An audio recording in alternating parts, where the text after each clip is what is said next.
Hey, welcome back. Today we are going to learn about switch statements. In many situations, we need to perform different actions based on a specific value. For example, imagine you are building a program where a user inputs a character code representing operators. Instead of using multiple if-else statements, which can get messy, we can use a switch statements to handle this more efficiently. Switch allows us to evaluate a single variable or expression and then execute the matching block of code. Each option is represented by a case label followed by the code for that case. After executing the code for a matching case, we use the break keyword to exit the switch block. In this example, the variable operation is set to plus.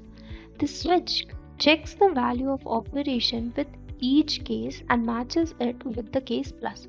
It then executes the code inside that case and prints addition. Now, if you change the value of operation to minus, multiplication or division, the program will print subtraction, multiplication or division respectively. Notice how each case ends with a break statement. Let's see what happens if we forget the use of break. So in this operation is set to minus.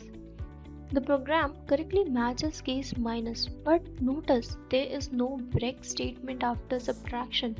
Without the break, the program continues to execute the following cases, printing multiplication and division.